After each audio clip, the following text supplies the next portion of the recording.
Well, thank you, Mr. Chairman, for holding this very important hearing on a topic that's important for all Americans. And thank you for all our witnesses for joining us today. I think all of us here know how crucial it is to preserve and protect Social Security, but these changes should be not done at the expense of the American people.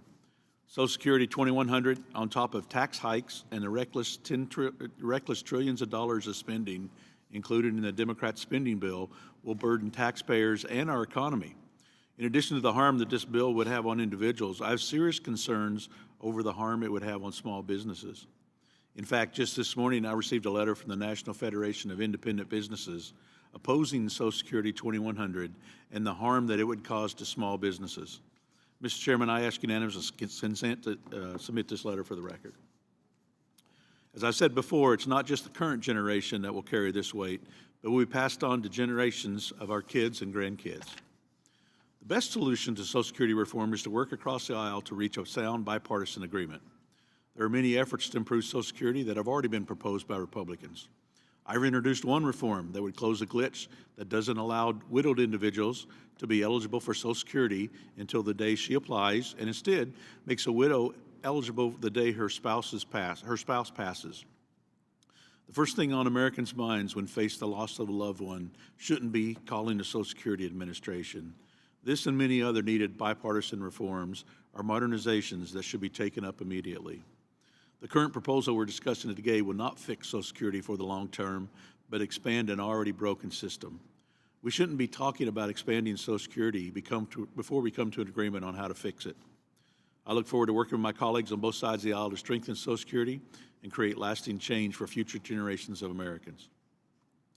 Ms. Gretzler, temporary expansions like those in 2100 are a backdoor to permanent tax increases. You know, after the House passed BBB, how would a combination of these two massive spending packages hamstring the financial situation of everyday Americans, specifically the middle and lower class? Well, you result in just astronomically high marginal tax rates, almost 64%. And I think that the importance here is to have an honest discussion about what the true tax increases that are necessary here would be, and then Americans decide whether they want a bigger program, bigger benefits, higher taxes, or a smaller, better targeted one. We know just from the Social Security trustees that to make the program solvent without any of the benefit increases that are included in this bill would require a 15.8% tax. That's going to take almost $15,000 from a typical household with 4 people in it. That's a significant chunk of money. People need to realize, combined with the BBD and paying for this liberal agenda, you inevitably have to get down to taxing the lower and middle class. You simply cannot do it. It's mathematically impossible. Even if you confiscate 100% of the earnings of high-income earners, you cannot pay for the liberals' agenda. You would need to have 3 times to 10 times the level of taxation that we have on lower and middle-income earners now in order to pay for all of this spending. Yeah, it just seems like it doesn't make sense to go through and expand a program that is already having problems by doing tax increases that really don't pay for.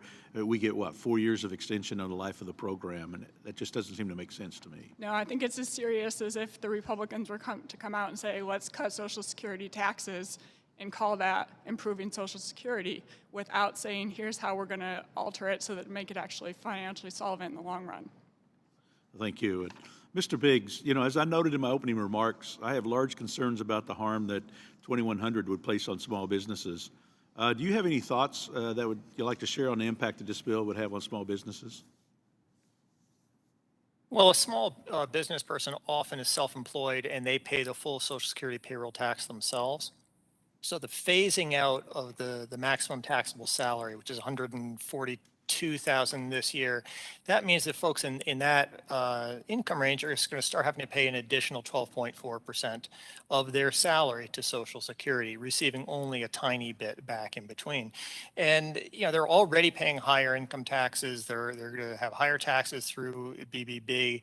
You know, it's worth noting that other countries don't tax high earners for their pension systems like this. Our taxable maximum is already much higher than most other countries. Place like Canada, you stop paying Social Security tax at $60,000.